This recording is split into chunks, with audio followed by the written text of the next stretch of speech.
Queridos irmãos, graça e paz, é muito bom mais uma vez poder estar aqui, junto com os queridos, embora distante fisicamente, que nós possamos, nesses momentos, estarmos adorando ao nosso Deus.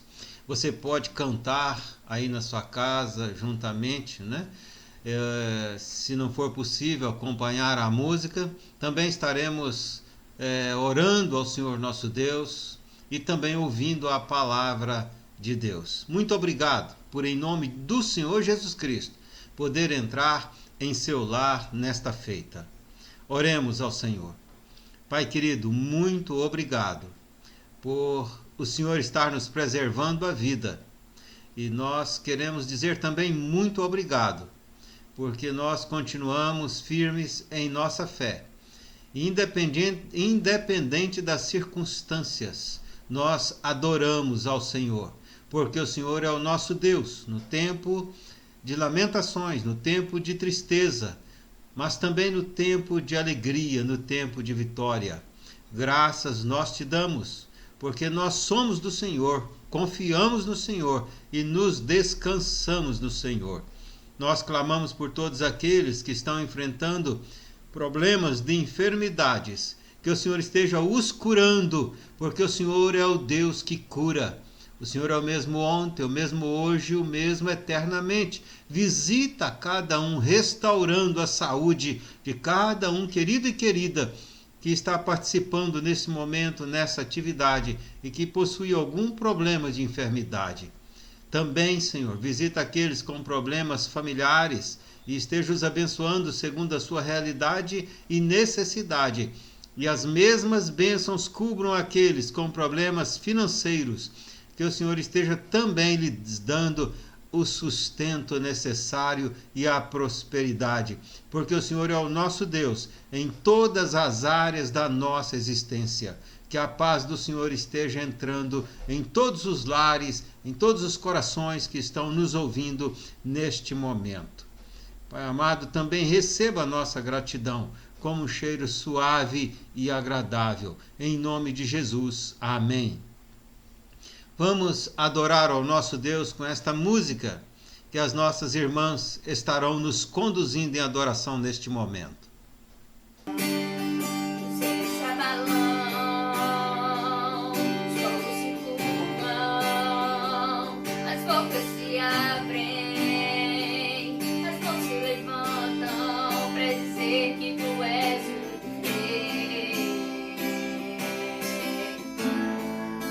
Dizer que tu és o Senhor,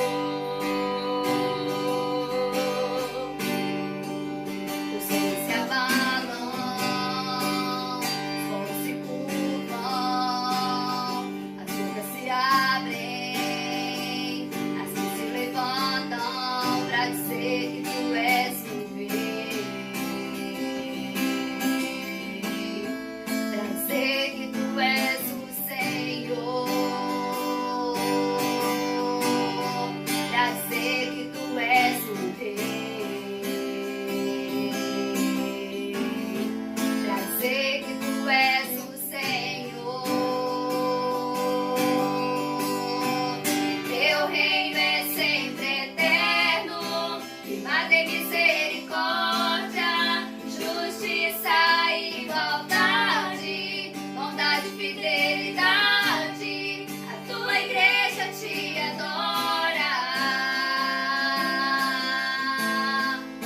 A igreja te adora, teu reino é sempre eterno, firmado em misericórdia, justiça, igualdade, bondade e fidelidade. A tua igreja te adora, tua igreja te adora. Tua igreja te adora,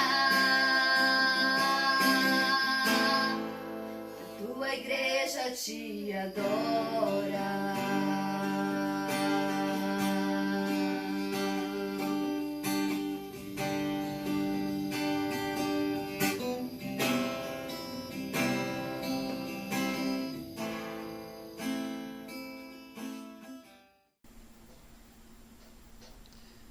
Queridos, vamos ouvir a palavra do Senhor hoje através do nosso irmão licenciado Felipe, que vem nos auxiliando aqui, trabalhando na Igreja Central de Jacaraípe, e ele, através dele, que o Espírito Santo de Deus fale ao seu coração.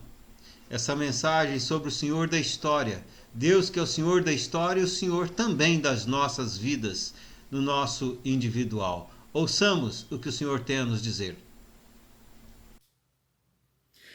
Boa noite, sou o licenciado Felipe Menezes, tenho a honra e a alegria de ser tutorado pelo nosso pastor, reverendo Gerides, que nos convidou a estar com os irmãos essa noite em transmissão, na exposição da Palavra do Senhor, e é com muita alegria que aceitamos o convite e com muita honra também de mais uma vez estarmos com os irmãos. Já tivemos uma vez no mês de janeiro e agora, mesmo em tempos atípicos, de maneira atípica, segundo provisão do nosso Senhor, podemos continuar orando, expondo da palavra do Senhor, glorificando o seu nome, porquanto prestamos-lhes culto no seio do nosso lar e em comunhão, através de transmissões, vídeos e o que o nosso século pode nos oferecer. Louvor a Ele.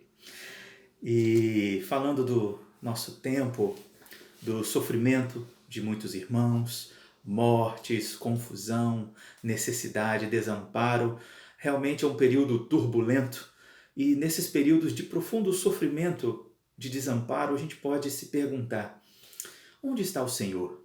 Ou mesmo como os filhos de Israel por vezes fizeram, se perguntando: será que o Senhor não vê o ímpio? Será que o Senhor não vê a dificuldade? Por que não vê o Senhor o sofrimento do seu povo?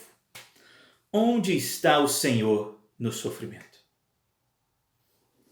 É uma pergunta que procuraremos responder com o texto que se encontra no Evangelho de Cristo, segundo João, capítulo 11, o qual lerei do verso 1 até o verso 46.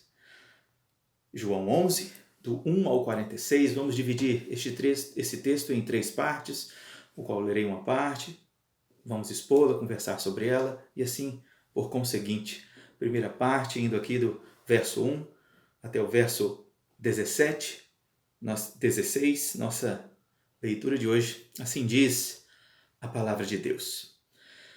Estava enfermo Lázaro de Betânia, da aldeia de Maria e de sua irmã Marta. Esta Maria, cujo irmão Lázaro estava enfermo, era a mesma que ungiu com bálsamo o Senhor e lhe enxugou os pés com seus cabelos. Mandaram, pois, as irmãs de Lázaro dizer a Jesus: Senhor, está enfermo aquele a quem amas. Ao receber a notícia, disse Jesus: essa enfermidade não é para a morte, e sim para a glória de Deus, a fim de que o Filho de Deus seja por ela glorificado. Ora, amava Jesus a Marta e a sua irmã e a Lázaro. Quando, pois, soube que Lázaro estava doente, ainda se demorou 2 dias no lugar onde estava. Depois disse aos seus discípulos: Vamos outra vez para a Judéia. Disseram-lhe os discípulos: Mestre, ainda agora os judeus procuravam apedrejar-te, e voltas para lá? Respondeu Jesus: Não são 12 as horas do dia? Se alguém andar de dia, não tropeça, porque vê a luz deste mundo. Mas, se andar de noite, tropeça, porque nele não há luz. Isto dizia e depois lhes acrescentou: Nosso amigo Lázaro adormeceu, mas vou para despertá-lo. Disseram-lhe, pois, os discípulos: Senhor, se dorme, estará salvo. Jesus, porém, falara com respeito à morte de Lázaro, mas eles supunham que estivesse falando do repouso do sono. Então Jesus lhes disse claramente: Lázaro morreu. E por vossa causa me alegro de que lá não estivesse, para que possais crer. Mas vamos ter com ele. Então Tomé, chamado Dídimo, disse aos condiscípulos: Vamos também nós para morrermos com ele. Até aqui por enquanto. Oremos.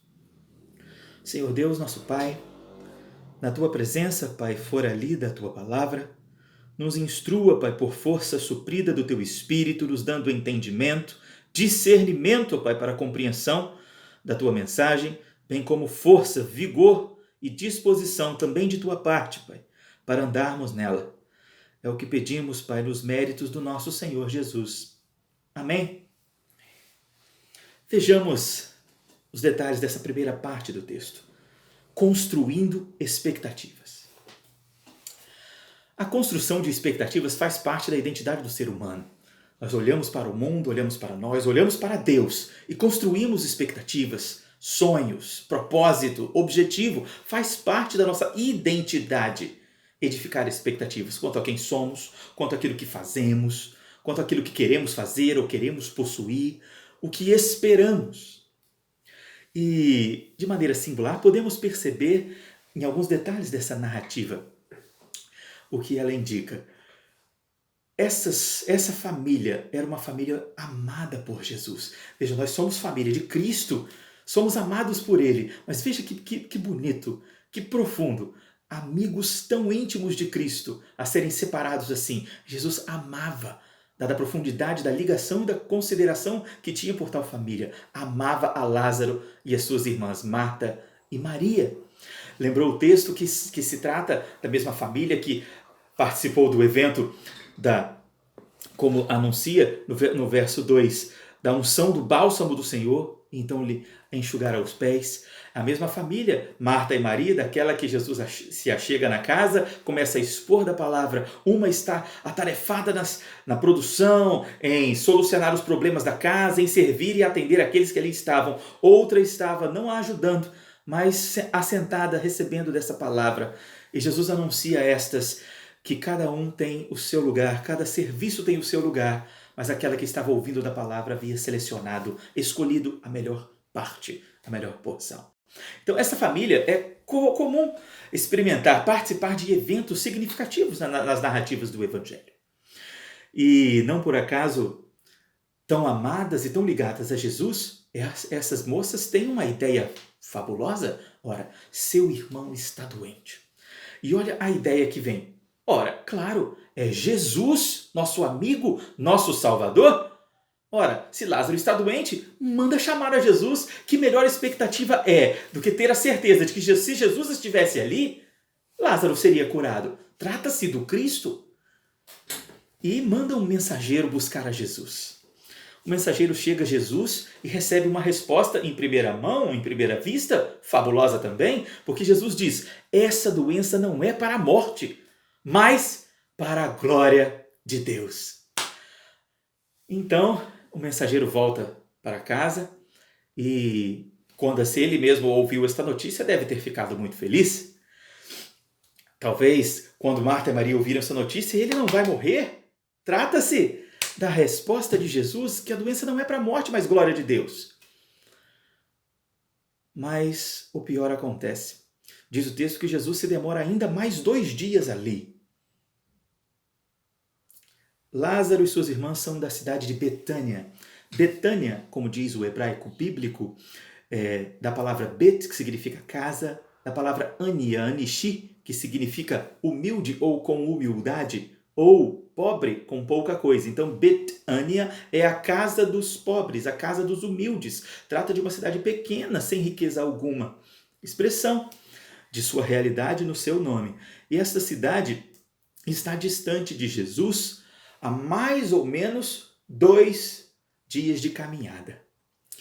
2 dias e meio, mais ou menos isso. E Jesus se demora 2 dias para ir a Betânia ainda. E depois vai, ou seja, percorrendo mais 2 dias e pouco de viagem. E Jesus anuncia depois destes 2 dias aos seus discípulos: Lázaro morreu. Os discípulos de primeiro não entendem que está apenas dormindo. Jesus quer voltar à região da Judéia para esse sentido a Betânia. Os discípulos recorrem dizendo: mas lá fora perseguido e quer voltar? E Jesus, tratando sobre o que anunciara ser a glória de Deus manifesta nesta morte, ou melhor, nesta doença, ele diz: aquele que anda do dia está na luz, aquele que anda na noite não está. Falando sobre como construímos confiança. Se eles estão com Cristo, portanto, na luz, não há o que temer, mesmo que seu coração construa expectativas difíceis. Veja, construindo expectativas. São boas expectativas. Construir expectativas depende muito da nossa relação com Cristo e do que entendemos ser a sua própria glória, a glória de Deus. Neste tempo, o Senhor Jesus demonstra uma coisa neste texto. seu compromisso não é com as expectativas construídas, mas com a glória de Deus. Porquanto, mesmo que pareça sincero e real criar expectativas, construir expectativas na pessoa de Cristo, no que Ele pode fazer, no que podemos desejar que Ele faça como fizeram essas moças, essas mulheres, isso manifesta o que Ele é? Isto manifesta a sua própria glória ou apenas o desejo do nosso coração? A segunda etapa do texto, que vai do verso 17 até o 32, vamos ler agora. Chegando Jesus, encontrou Lázaro já sepultado havia 4 dias. Ora, Betânia estava a cerca de 15 estádios perto de Jerusalém. Muitos dentre os judeus tinham vindo ter com Marta e Maria para as consolar a respeito do seu irmão. Marta, quando soube que vinha Jesus, saiu ao seu encontro. Maria, porém, ficou sentada em casa. Disse, pois, Marta a Jesus, Senhor, estiveras aqui, não teria morrido meu irmão. Mas também sei que mesmo agora, tudo quanto pedires a Deus, Deus te concederá. Declarou-lhes Jesus, teu irmão há de ressurgir. Eu sei, replicou Marta, que ele há de ressurgir na ressurreição no último dia. Disse-lhe Jesus, eu sou a ressurreição e a vida. Quem crê em mim, ainda que morra, viverá.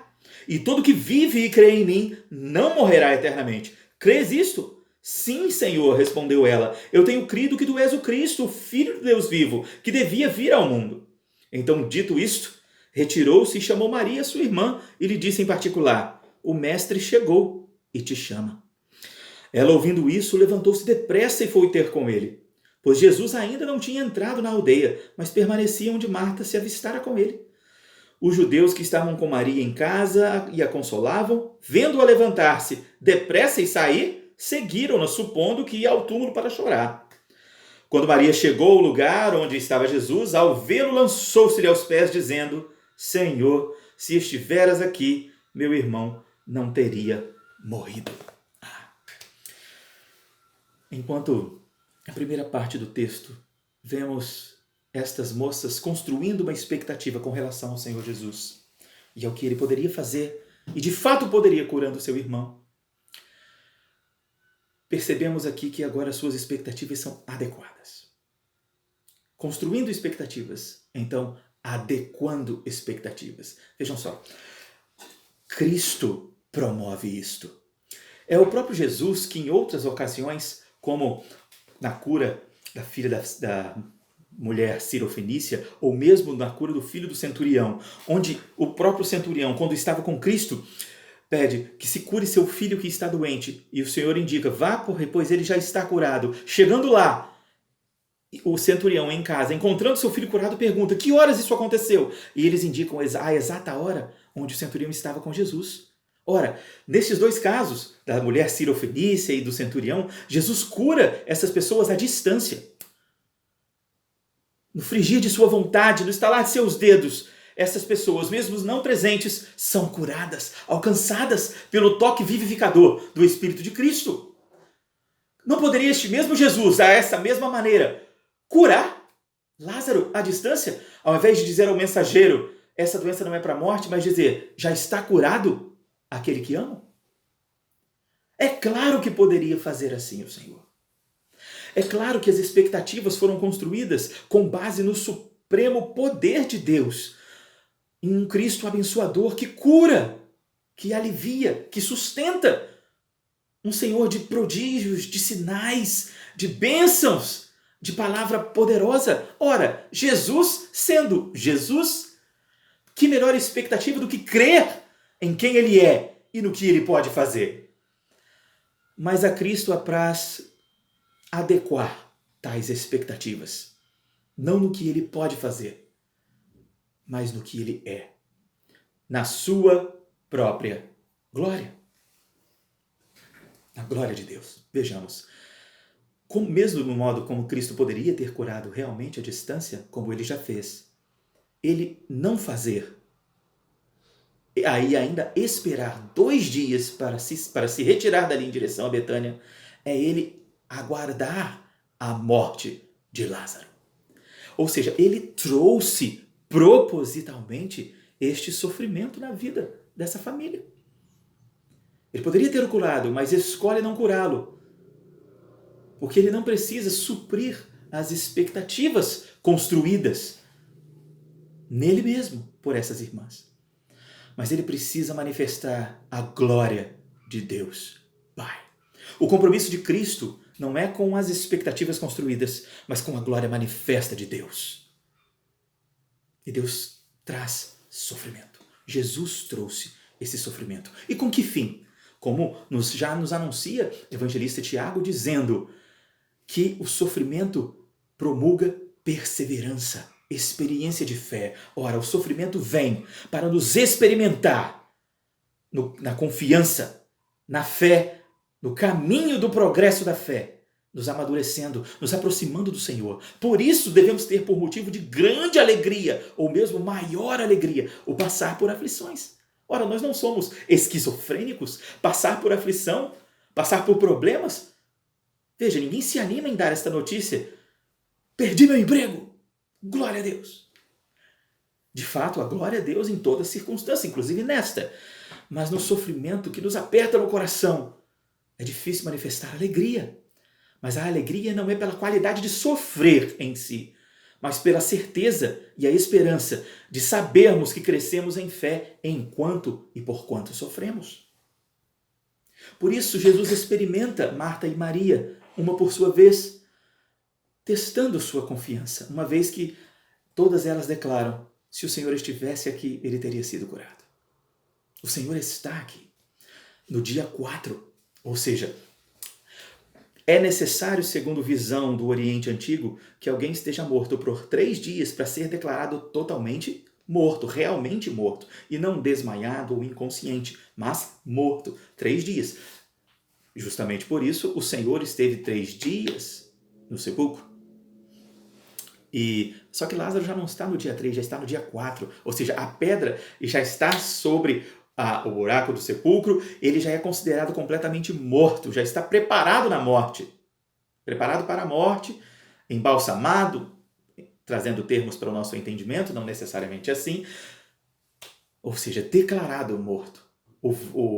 Digamos, o velório já aconteceu, há muitos ali que estão em luto junto com a família, muitos judeus, trata-se de uma cidade muito próxima a Jerusalém, então todos estão ali. E Cristo vem ensiná-las dizendo ser Ele a própria vida em si. Ele em si mesmo já é a derradeira bênção, a derradeira providência. Não diretamente o que Ele pode fazer, mas o que Ele já é. Do mesmo jeito como igreja, constantemente vamos à presença do Senhor para ter suprido aquilo que queremos. Como não construir expectativas nesse momento de tribulação e pedir: Deus, cura teu povo. Deus livra o povo do sofrimento. Deus limpa estes corações do pecado a fim de salvar a toda sorte de homens. Nosso coração, que conhece o amor do Senhor, a misericórdia do Senhor e o poder do Senhor, vai à sua presença anelando manifestação deste poder e desta bênção. Mas nos esquecemos que é o próprio Deus que traz este sofrimento, não apenas aquele de Marta e Maria, mas toda sorte de sofrimentos. Nada vem e nada acontece se não é da vontade daquele que não pode ter seus planos frustrados, o próprio Senhor. Tudo pode. Ou seja, de mesma sorte que ele trouxe o sofrimento a estas irmãs a fim de experimentá-las, o Senhor também traz a nós, ao nosso tempo, tal sofrimento. A pandemia, a desestrutura, crises sobre crises, tudo isso vem das mãos do nosso Senhor. E sairá assim que ele manifestar nisso a sua própria glória, como venho fazer aqui. Jesus fala que ele é a própria vida. E de fato, tudo o que ele pedir ao Senhor, o Senhor o concederá. O próprio Cristo nos dizia no seu evangelho que se pedirmos, ou seja, abrir-se-nos-ia, pedir e abrir-se-vos-á. Mas ele também diz que nós não recebemos porque não sabemos pedir. E por que não sabemos pedir? Justamente por isso, porque construímos expectativas na libertação que precisamos, na vitória que almejamos e não na glória manifesta desse Senhor. principalmente quando ela se manifesta em sofrimento, em dor, em dificuldade. Essas moças construíram expectativas em quem é o Senhor, no que é o Senhor, no que pode fazer o Senhor.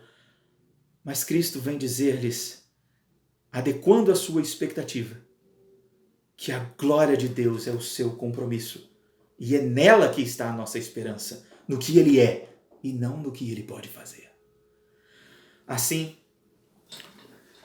estas moças são adequadas a crer no Senhor, na suficiência do Senhor, por Ele ser Deus, por Ele ser o Cristo. A terceira parte do nosso texto, após construir expectativas e adequar as expectativas, mesmo que tenha frustrado expectativas, afinal Lázaro está morto, já no 4º dia, Cristo supera expectativas. Veja o que diz o verso 33 ao 46. Jesus, vendo-a chorar, e bem assim os judeus que a acompanhavam, agitou-se no espírito e comoveu-se, e perguntou, onde o sepultastes? Eles responderam, Senhor, vem e vê. Jesus chorou. Então disseram os judeus, vede quanto o amava. Mas alguns objetaram, não podia ele, que abriu os olhos ao cego, fazer este não morresse? Jesus, agitando-se novamente em si mesmo, encaminhou-se para o túmulo. Era este uma gruta, e cuja entrada tinham posto uma pedra. Então ordenou Jesus, tirai a pedra. Disse-lhe Marta, irmã do morto, Senhor, já cheira mal, porque já é de 4 dias. Respondeu-lhe Jesus, não te disse eu que se creres, verás a glória de Deus? Tiraram então a pedra, e Jesus, levantando os olhos para o céu, disse, Pai, graças te dou porque me ouviste. Aliás, eu sabia que sempre me ouves, mas assim falei por causa da multidão presente, para que creiam que tu me enviaste. E tendo dito isso, clamou em alta voz, Lázaro, vem para fora. Saiu aquele que estivera morto, tendo os pés e mãos ligados com ataduras e rosto envolto num lenço. Então lhes ordenou Jesus, desatai-o e deixai-o ir. Muitos, pois, dentre os judeus que tinham vindo visitar Maria, vendo o que fizera Jesus, creram nele. Outros, porém, foram ter com os fariseus e lhes contaram dos feitos que Jesus realizara. Jesus não apenas curou um doente, mas ressuscitara um morto. E esta ressurreição, de mostrar o poder de Cristo, a identidade de Cristo sobre a vida e a morte, sendo Ele a própria vida, superou qualquer sorte de expectativas. Ora, ali mesmo tinham outros judeus que construíram expectativas semelhantes. Ele que curou os cegos, coxos e tantos milagres fez, não poderia tê-lo curado. E é claro que poderia. Mas o progresso da redenção, o cumprimento da história da redenção se fazia aqui, real, mostrando que este é o Filho de Deus. E isto manifesta a glória de Deus pelo sustento de tudo isso. Construídas foram expectativas. Adequadas elas precisavam ser, para que agora fossem superadas pela identidade do Senhor. Mas a surpresa deste texto não jaz em superar expectativas, mas na qualidade de que esse Senhor, este Cristo, que trouxe o sofrimento, a fim de manifestar a sua glória, participa com elas do sofrimento, participa conosco do sofrimento. Jesus chorou. Jesus se comoveu, se compungiu, estremeceu-se e chorou. Não porque seu amigo simplesmente estava morto, pois ele mesmo havia de ressuscitá-lo logo a seguir. Mas pelo sofrimento de todos, pelo seu próprio coração, que participa do sofrimento. Cristo nos traz sofrimento, participa conosco do sofrimento. E a seu tempo e na sua glória, nos liberta dele, quando experimentamos nisso crescimento de fé. Adoramos ao Senhor não pelo que Ele pode fazer por nós, mas pelo que Ele é, porque Ele é Deus.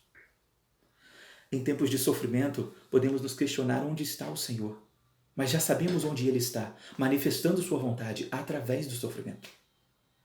Então, onde está a igreja? Onde estamos nós, condicionados a esse entendimento?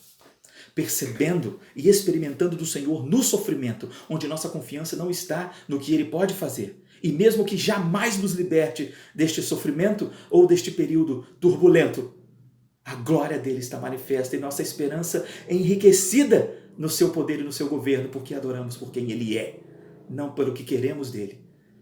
Nossa expectativa precisa ser construída na pessoa de Cristo e não na nossa expectativa dela. A nossa relação com Cristo é de dependência, de necessidade, de fidelidade. E a relação dele para conosco é a glória de Deus Pai. Que o Senhor nos abençoe, que seu Espírito encha o nosso coração, que a nossa esperança esteja adequadamente alocada nele e a nossa expectativa seja o cumprimento da sua vontade e não da nossa. Oremos. Senhor Deus Pai, mais uma vez na tua presença, Pai, nós oramos porque reconhecemos o quanto dependemos do Senhor.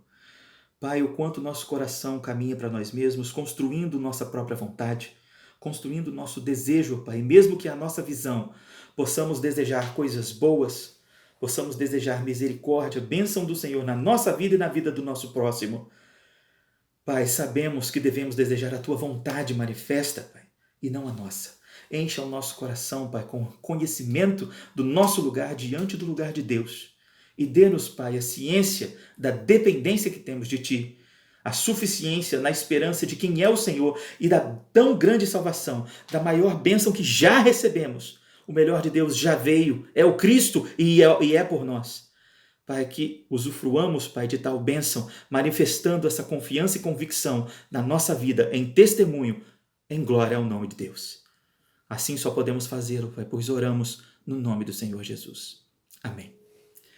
Esperando no Senhor, não pelo que queremos, mas pelo que Ele é. A suma de nosso texto, de um Deus que traz a dificuldade, mas caminha conosco nela. Que o Senhor nos abençoe. Mais uma vez agradeço ao convite dos irmãos e oro sempre pelos irmãos. Se Deus quiser, este tempo está perto de seu fim. Anseio também por estar com os irmãos presencialmente, mais uma vez na igreja. Deixo o nosso abraço, bem como o abraço da Igreja Presbiteriana Central de Jacaraípe. Que o Senhor nos abençoe, a Ele toda a glória. Oremos ao nosso Deus. Mas antes da oração,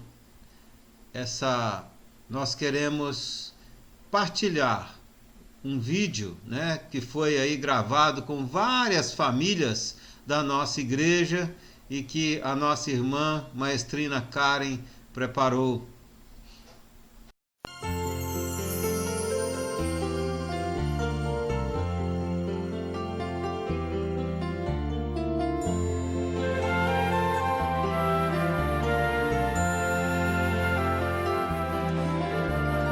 Jesus te amo, Jesus te amo, meu coração vem te adorar. Jesus te amo, Jesus te amo, a ti entrego o meu louvor. Jesus te amo, Jesus te amo, meu coração vem te adorar. Jesus te amo, Jesus te amo, a ti entrego o meu louvor.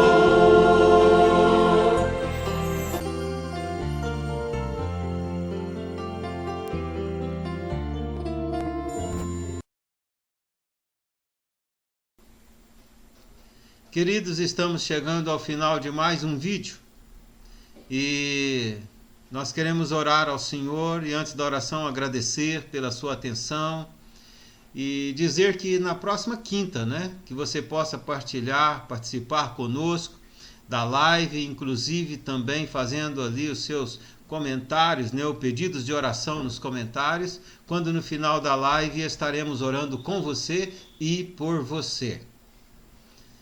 Nesse momento, nós queremos então orar, consagrando os dízimos, as ofertas e impetrando a bênção do Senhor. Pai amado, nós queremos agradecer por todos os dízimos e ofertas que foram entregues ao longo desta semana, consagrados ao Senhor, para ministração na obra do Senhor, para desenvolvimento e manutenção da tua obra. Obrigado porque a obra do Senhor é integral e é o Senhor mesmo quem a sustenta, pois é o Senhor quem nos tem dado saúde e nos tem dado recursos para contribuir. Pai amado, nós consagramos, portanto, esses dízimos e ofertas ao Senhor e clamamos que cada um, amado, amada, que está participando nesse vídeo, possa de fato estar ouvindo a palavra do Senhor e que receba a ministração e a bênção do Senhor em sua vida. E dessa forma, a graça que excede a todo entendimento, a graça do nosso Senhor Jesus Cristo, o amor de Deus, o nosso Pai, a comunhão e as consolações do Espírito Santo de Deus, repouse sobre vós, irmãos, e sobre todo Israel de Deus, agora e para sempre. Amém.